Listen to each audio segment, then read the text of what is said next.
Once upon a time, there was a little girl called Sarah.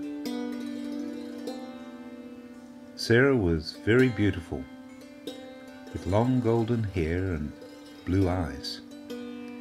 She was very lovely on the inside as well, which is to say that she had a very loving heart, which is where that beauty and loveliness really count. Sarah was named after the great goddess Sri Saraswati, who was the wife of that great god Brahma. Lord Brahma was responsible for the whole of creation, and Sri Saraswati was his creative power. Sri Saraswati was the goddess of music and the arts, and it was she who put the loveliness into the whole creation. So it was that Sarah, this truly lovely girl, had been given all the gifts of music and a lovely heart. And so it was very natural then that she would often be heard playing her little wooden flute.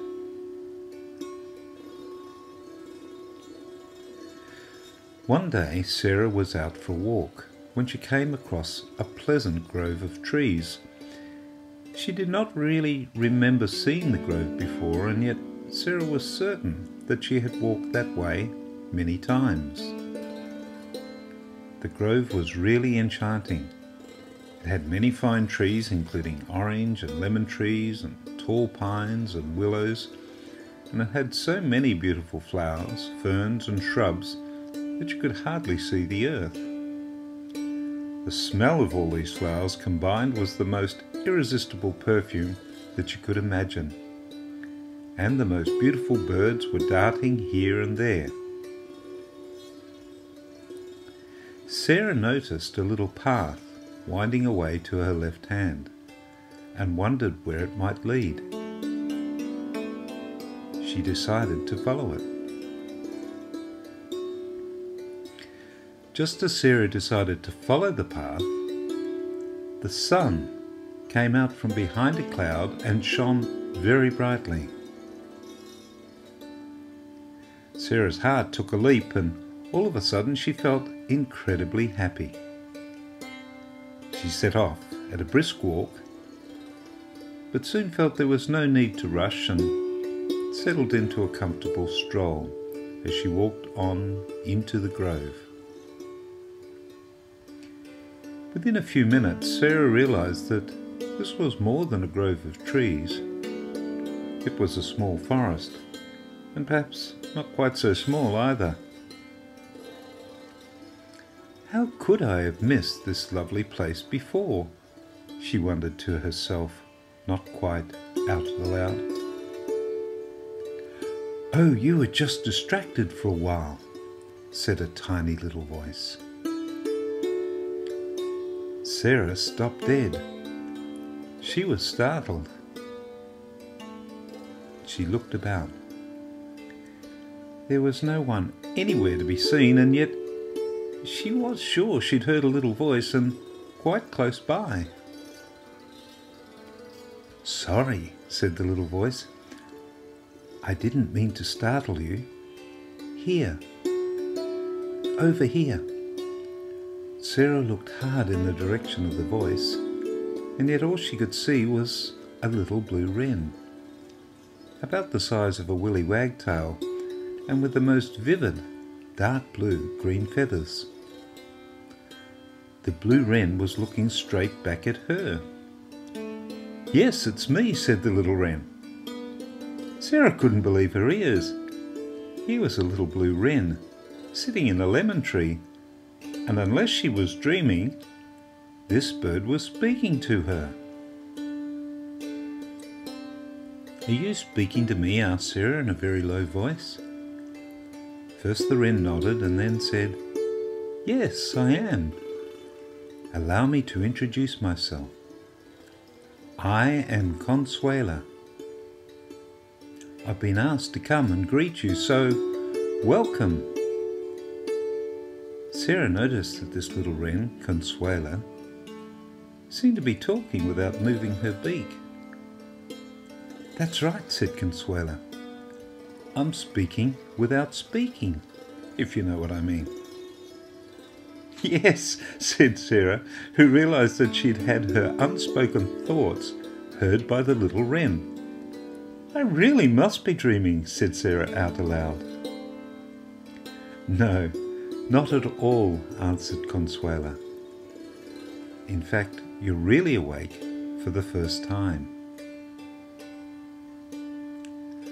Consuela explained that for a very long time, Sarah had visited the forest of beautiful dreams in her sleep.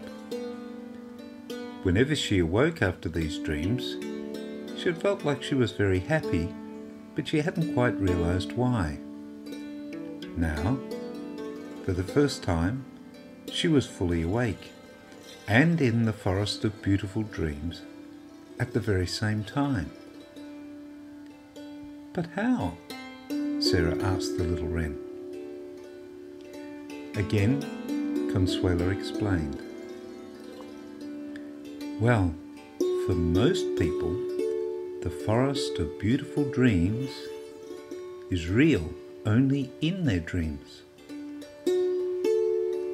However, for some older, beautiful souls who are especially blessed, they are able to awake to the deepest dream, the dream of the great God, Parabrahma. This dream, which includes you and me and all things that are made, is the dream of the creation. In this dream, some of God's creatures are awakening and are free to create parts of the creation themselves. This is the greatest gift of God, that His creatures can awake and create whatever they want. You have been creating parts of this forest in your sleep. How do you like it? Well, it's perfect, said Sarah. I couldn't have wished for a more beautiful place.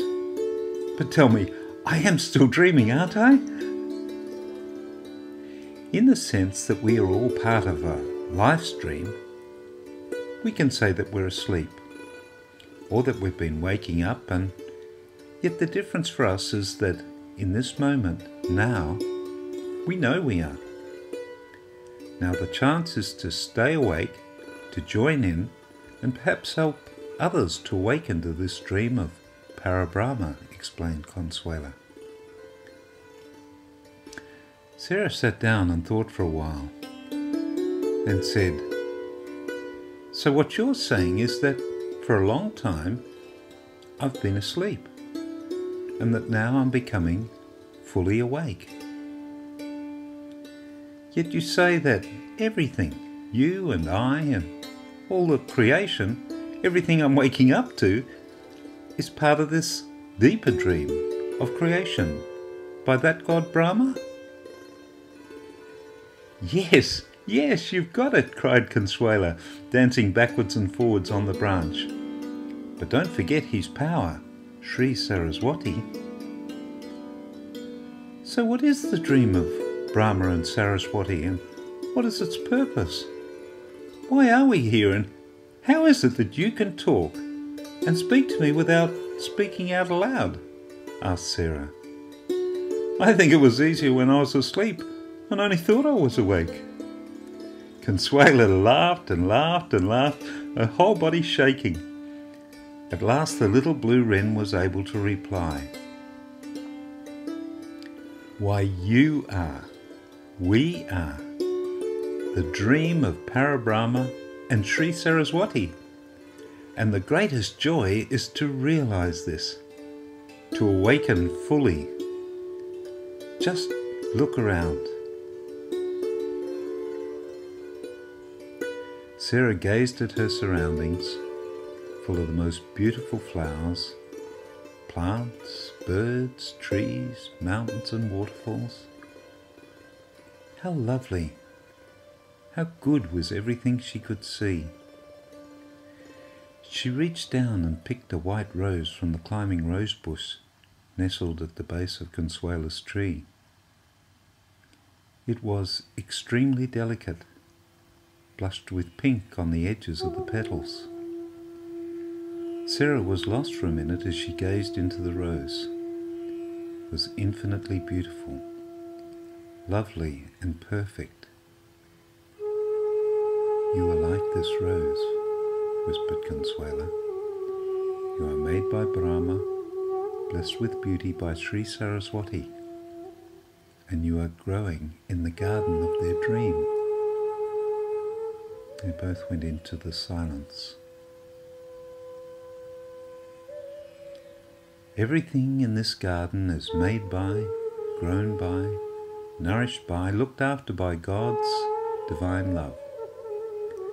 But the greatest gift we can get from God is our freedom to choose to do what we like. Yet this freedom can be dangerous. We must learn to use our freedom, our creativity and our power if we are to be both creature and one with the Creator. Again, Sarah was quiet for quite a long time. "So I can choose what I want, and my creative power will work it out, like a magic wand?" The wren spoke very carefully. "Your freedom is a wand, because you can create whatever you like with it. Yet in some ways, it is more like a sword than a wand. It has two sides. It can cut both ways. It can remove many bad things to bring out goodness, love and beauty, or it can hurt and even break things, including people, their hearts and feelings. Now here's the secret you've been looking for, and the truth you're almost awake to. Everything is connected to everything. And if you choose to create something, you may just get some of it straight back. You can realize now that you do create things by expressing them, by wishing for them, by working for them, and by giving them away. So you have to be very, very careful what you wish for, and what you work towards, and what you choose to give to others. Again, Sarah sat for a long time in the silence. "Then, what should I wish for?" she finally asked. Consuela looked very fondly at her young friend sitting at the grass, the bottom of the little wren's tree, in the forest of beautiful dreams. "Well, I feel you could wish firstly to be thankful for all your blessings, for you truly are a blessed child." Sarah looked up into the beautiful clear sky and felt her heart opening wide. In her growing awakening, she rose to her feet, outstretched her arms and spoke out aloud. "Thank you, O great God, Sri Parabrahma, and thanks be to you, Sri Saraswati, for this life, this time and these blessings, and for my friend Consuela, and for all the lovely beauty of thy creation. There is no end to your loveliness. It goes on forever and forever. I see myself in you, and you in all. I know not where I end and you begin. I am lost in you." Then, as if for the very first time, Sarah heard the song of her friend Consuela. It seemed to rise from deep within the great Mother Earth, up through the tree, and magically out through the little blue wren. It rose and rose in majesty and purity, and grew in energy. It was the most marvelous sound, the essence of music, the song of all songs, the song of eternity. And yet, in that moment, it was entirely new. Sarah reached for her flute, and before she knew it, she was playing. Now, As one, the little blue wren and the little girl were joined, as Consuela's song was played and played. In one stream of awareness their song flowed and engulfed them, and as one breath they found themselves arising in spirit, and at a flood their joy now overwhelmed them, and all who were awake in that great land of beautiful dreams. "That was truly wonderful," said Sarah. "How did it happen?"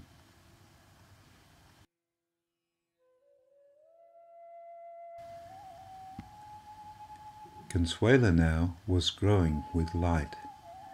She sat in the silence for a time and then quietly replied, "Sometimes, when we are humble and thankful, Sri Saraswati plays through us, just as you play on your own flute, a simple thing, so we can become the instruments of that greater song, the song of eternity, the song of God's love. It is then, like just now, when we are surrendered, that we can become wholly one with the power of God's dream. That's what happened. Yet somehow I can see that you are just a little tired.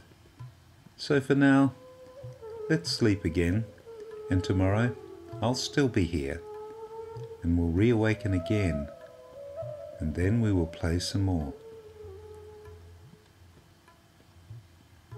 Lord Brahma looked over at his beloved Sri Saraswati and said, "Did I hear you playing, my love? You know, I cannot resist the joyous creativity of your divine music." "Shh," she said. "The children were awakening. You and we are dreaming them again." And so it was that, once upon a time,